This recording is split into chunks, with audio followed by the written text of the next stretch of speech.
En cada tempo e en cada cultura cambia o concepto do que é fermoso. Atención, porque no canon de beleza nos ananos están excluídos aqueles que teñan granos. Pero non vos preocupedes porque ata os nenos coinciden en que non é tan grave non ser guapos. Sempre podemos ser riquiños.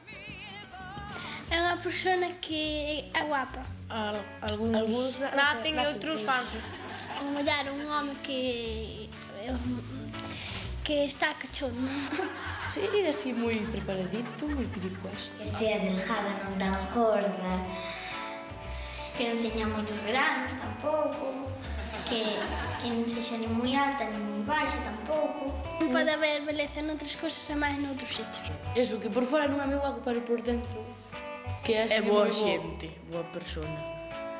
Para min é ser simpático, ser agradable, non egoísta, saber xogar, compartir. E para ti? Tamén. Nun programa sobre a beleza tiñamos que falar con xente linda. Visítannos unha presentadora de televisión que hipnotiza ata a cámara e o home máis guapo do mundo. Que non? Miradeos, Beatriz Manjón e Iván Cabrera.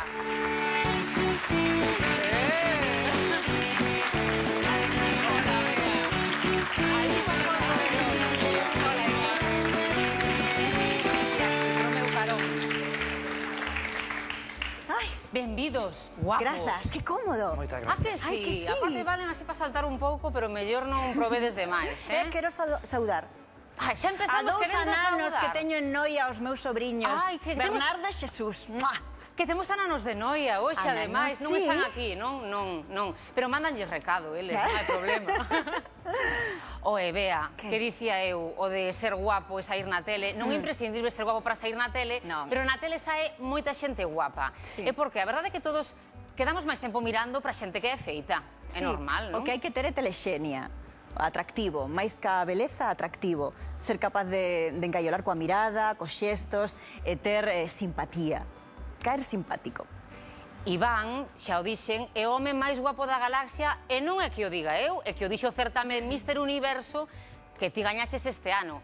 Han de ser as patacas da Limia. Por que de Xinzo, Iván? A que explicamos que teñamos en Xinzo, en Galicia, o Mister Universo 2008? Pois deben ser das patacas, porque a verdade é que como moitas patacas. Ai, sí. Bueno, como as patacas de Xinzo creo que ningunhas. Pero isto en canto os pataqueiros da Limia o saiban, porque non repararon no feido, van utilizarte como imaxe seguro. Unha reportaxe, algo. Témoslo pensado, estamos Tanto pensando tempo tamén. falando mal das patacas e dicindo que se engordan, que se hai que quitarse delas, que non. E logo mira, E logo, mira, ti das proba de que iso non é verdade. No, que os que engordamos somos nós, non as patacas. Estamos vendo imaxes do certame de Mister Universo no que había que desfilar. Aí temos a Iván de Toureiro. Porque había que desfilar en traxe, digamos, regional e a Iván tocoulle de Toureiro. Ti de Touro sabes algo, Iván? Pois non moito, As pero... Verónicas e as... Sabe máis feas, seguro. Non me gustan nada os touros. Mira, de Xinzo... Nada. De Xinzo tiñas que ir de pantalla, mellor. Que tamén levan panties, pero eso. tiñamos, era o primeiro pase da gala e tiñamos que levar un traxe típico que representase a España. Bueno, decidín por o típico traxe de toureiro que todos o coñecen e digamos que é o máis típico e máis representativo de España. Que os había de todo tipo. Había quen iba coa camiseta da selección de fútbol, quen iba así con traxes exóticos precolombinos, de todo se viu ali. De todo, había de todo, sí. En cambio, no que todos coincidiron en que había que desfilar en bañador pequeno e máis en smoking, non sei que se che fixo máis raro, das dúas cousas. Pois a verdade é que dame igual desfilar en bañador, en smoking. Eu nese momento non penso nin que me está mirando, vou o meu e non me... Pero un momento no que Iván si pensou e si se emocionou foi cando chegou o clímax da gala, da cerimonia, o momento de saber quen se iba a converter no Mister Universo 2008. Ademais, estas cousas sempre fan dicindo primeiro quen perde, quen non é. Imos escoitar como foi ese momento tan importante. Germany, Alemania. Mister Universe 2008, Mister España. ¡Uah! E aí nese momento Iván Case bicáchelo chan como se fose lo papa. Sí, chego a bicar, chego a bicar. Bicáchelo. Emocionaches, que sentiches?